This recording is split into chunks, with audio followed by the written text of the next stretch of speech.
Right guys, a lesson in gearbox diagnostic. So here's an outboard gearbox and we're going to find out what's wrong with it, and we're also going to decide what bits we need to replace.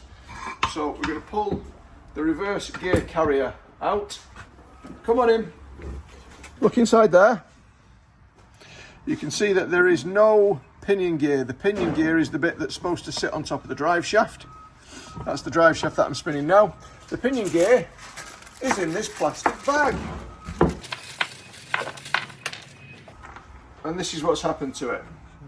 And the reason for that is, as you can see, the propeller is all scrunched up and the skeg is broken.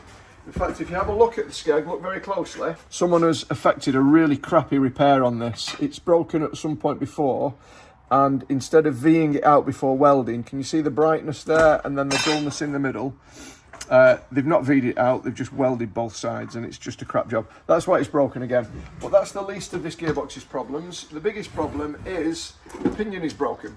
So before we just order a pinion and fit it, what we need to do is we need to have a look at the rest of the gears to see if any damage has been caused by the pinion to these gears. This is the forward gear, and we're going to look on the running surfaces of this gear, which is this side.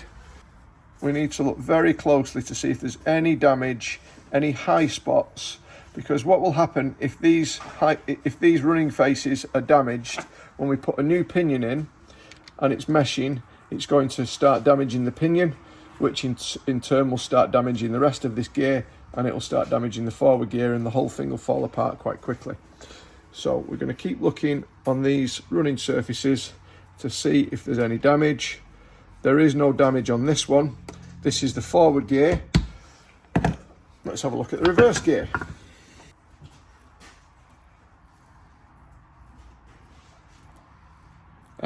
Bingo, there we go, that's what I was looking for. So can you see the damage on this gear here? So if we put that back in, then that little high spot would just mash the gearbox up within minutes. So we're going to need a reverse gear, we're going to need a pinion. The forward gear is fine. We also want to have a look at the clutch mating surface. So these are the dogs, these are the forward gear dogs, and the mating surface is on here. The point we particularly want to pay attention to are these corners. If they are excessively worn, like at that kind of an angle instead of that angle, then you'll find that the clutch will slip and you'll get that ratcheting sound, that horrible ratcheting sound as the clutch tries to mate with the dogs but isn't able to. We're going to look at the clutch, the mating surface again, the forward gear mating surface. That's nice and sharp, so that is good. The reverse gear mating surface is here and here, and the reverse gear doesn't do a right lot of work on most outboards, so you normally find that they are perfect. The only time that reverse gears fail is if you've got your gear shift cable set up incorrectly, and that makes the clutch not engage fully with the reverse gear dog. It just goes in like kind of halfway, and that can sometimes cause it to slip. But in this case, that looks nice and sharp. Also need to look at the drive shaft. If the drive shaft is damaged, then we're going to need to change it. And as you can see, this is quite badly damaged. So what's happened is the drive shaft was turning clockwise like this when the engine hit the bottom. When the engine hit the bottom, it snapped the clutch in half, or in three pieces in this case, and the clutch splines damaged the drive shaft splines. So we're going to need a drive shaft as well, and we'll need a seal kit, and we're going to need some shims. So that's how you diagnose a gearbox. I hope that was useful to you guys, and if you liked it, bash the like, and if you like to listen to this kind of content and see some more of it, then please subscribe. And a word on bearings while we're here. This taper roller bearing, this takes all the thrust from the forward gear. They are exceptionally strong. It's very rare with mild gearbox damage like this. This hasn't been running for a long time. when it failed, so it will have failed and then stopped immediately.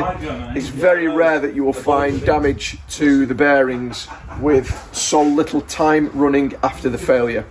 If you have a failure of a tooth, half failure of a tooth, and the gearbox runs for another 30 minutes or an hour, then you're going to be changing bearings. But in this case, it's not going to be necessary. So there's a straight roller here on the reverse gear. There's a taper roller on the forward gear, and then there's a pinion bearing that sits just here. But I'm not even going to inspect that pinion bearing because it's failed so quickly and decisively. I'm going to be able to order my parts without stripping this top end down.